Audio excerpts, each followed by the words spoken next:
Welcome to day 64 of our BitClout journey. Today we have a few interesting things to talk about. So Loren Gray is now on BitClout, and Diamond Hands is teasing something that's coming probably next week that's going to help people onboard onto BitClout. I think both these are exciting tidbits of news that just show how BitClout's growing and how their development team is really listening to the suggestions of the community. Brian, would you like to get started and talk a little bit about Loren Gray? Yes, so Loren Gray, for those who don't know, she's a musician, social media influencer. She's from Pottstown, Pennsylvania. She has I think it's 55 million TikTok followers, 22 million Instagram followers, 3 million YouTube subscribers. It's she's one of the biggest social media stars out there. And to have her on this platform is huge. And I think it was Jake Udell that kind of onboarded her and got her on here. And he owns $150,000 worth of her coin. Yeah. Crazy. And something that I like is that she's posting and she's also making it clear that she's not going anywhere. So unlike some of these other stars that might have came on and then posted once or twice and then left, she seems like she might be more like Pamela Anderson and actually be on here for good and be active and engage with fans. And I think that's a really good thing for this platform. And she has the power to help onboard so many other people. And I think that can kind of bring us onto what Diamond Hands said. Yeah, so Diamond Hands actually made a reply to, I think it was Brock Pearson's clout. And he basically said that, be patient onboarding people because something big is coming next week. And if we go back, I guess it was last week, TIJN made a post that showed some code in the BitClout script that is pointing to Wire becoming a way of purchasing BitClout. And for those who don't know, Wire is a credit card processing application on the internet that allows you to purchase cryptocurrency. You can also use Apple Pay with a debit card. And so what it's going to allow you to do is going to allow you to buy up to $500 in BitClout per week, if this is the actual announcement that's coming forward. Wire allows up to $500 in crypto purchases per week, and I think it's up to $2,000 per month and $5,000 per year. It's not available in New York or Texas, but all other states in the U.S. and a lot of other countries around the world. Yeah, it's going to be huge because one of the biggest impediments is not owning Bitcoin. Like if you want to onboard a bunch of your friends who have no clue what crypto even is, then it's pretty tough because you either send them Bitcoin or you have them use BitClout or some other way of getting free BitClout.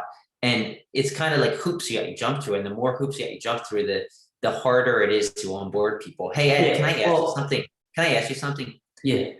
What's that water running in the background? It's kind of distracting me. So it's it's putting scent into the air.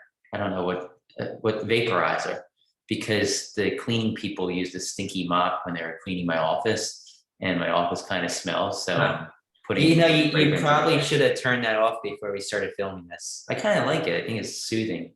But anyhow, where were we? So now if you want to put, say, $500 in BitClout, and you've never owned Bitcoin before, you have to get on Coinbase, go through the whole sign up process there, buy Bitcoin through Coinbase or Cash App or another application. And that process in itself can take days just to get the Bitcoin in your account. And then you got to transfer it to BitClout, figure out how to do that. And it's not that easy of a task if you're not used to dealing with cryptocurrency.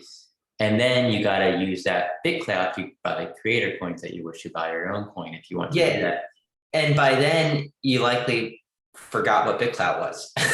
Yeah. Well, so now if you can just log in, as soon as you sign up, it takes you to a page where you can deposit Bitcoin to buy BitClout, or you can just do it with a debit or credit card or Apple Pay. Put $500 in there, just type your credit card number in through Wire, get the BitClout on your profile, and then you start buying your own coin or buying other creator coins. So I think it's going to go a long way in helping convince people to sign up. I think we have to on make the it. platform. I think we have to make it clear that this isn't a feature yet. It appears that this is what they're going to be rolling out. We don't know 100%, but from the code, this is what it's looking like. And I think it's very positive. I was in a clubhouse last night, and some people had differing opinions on this, as well as whether they actually roll out a sign in with Google feature, which is something else that was sniffed out in the code by TIJN. He's really good at finding stuff in this code, so I recommend you follow him for sure. But basically, it showed that in the code basically said you're going to be able to sign in with Google into your account. I don't know how that's going to work with a seed phrase. Like are they going to? Do you have any suggestions on how that would actually work? I'm not sure how it works. You should have reached out to TIJN before this video, and he probably could have given us some answers. Or maybe we should have him on one of these videos in the coming days. Yeah. So this is what kind of sparked some criticism on Clubhouse, and there were a few people, and I was in a room with about 50 BitClout users, and there were a few of them that were really upset about this.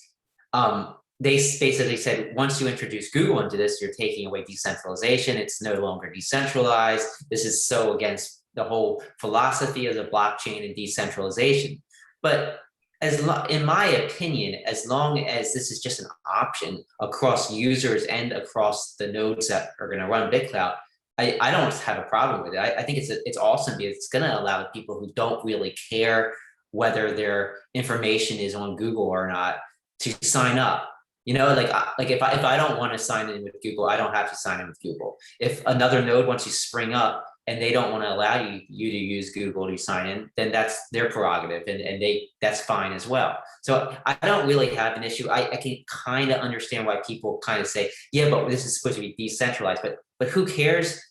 Who cares if some people are able to sign in with Google? Even if they said, hey, sign in with Twitter or Facebook. If people want to do that and it's helping the platform grow, I don't have a problem with it as long as there's the option not to. I imagine the way it will work is you're going to log in with your seed phrase, and then you're going to have the option to link a Google account. And then from there forward, you'll be able to just use that Google account and sign into your account. I'm not 100% sure, but I imagine it's going to be something like that if they actually do move forward with this plan as well. And if it is something like that, as much as I love decentralization and I'm a big fan of it, I think I might actually use it. I mean, I don't care so much that Google has my data. They already have my data. So I can understand the philosophy of being decentralized, but if it makes my seed phrase safer in that I don't have to keep on typing it in, then I might actually consider using it. I don't know. Well, and then there would be people who are arguing, is it really safer? Like, where is it going? And so I mean, I think it's going to be up to individuals on an individual basis. There's going to be plenty of people who have the argument that they don't want Google involved, and that's a perfectly fine argument. Yeah, and I guess if they don't, then they could create a node where you cut Google out, or at the very worst case scenario, you could actually fork the entire blockchain, which is a lot more difficult than it seems because some of the syncing issues still haven't been resolved. But eventually that's what you're going to be able to do. If there's consensus and there's a fork, then you could cut Google out altogether and fork it to another dimension. But I mean, I don't think that's going to work out because there's not going to be enough people behind it. At least that's what I'd say right now at this stage. Yeah, I would have to agree with you there. And I guess we're going to find out probably next week what happens. Yeah, Diamondhands said that it was likely going to be next week where a major onboarding announcement was going to be rolled out. So probably next week, and I'm excited. If you're one of the people that are kind of in the this isn't decentralization camp, and then I see where you're coming from, but I'm still excited. Yeah, me too. All right, well, I guess that's a good place to leave off for day 64, and we will see you tomorrow.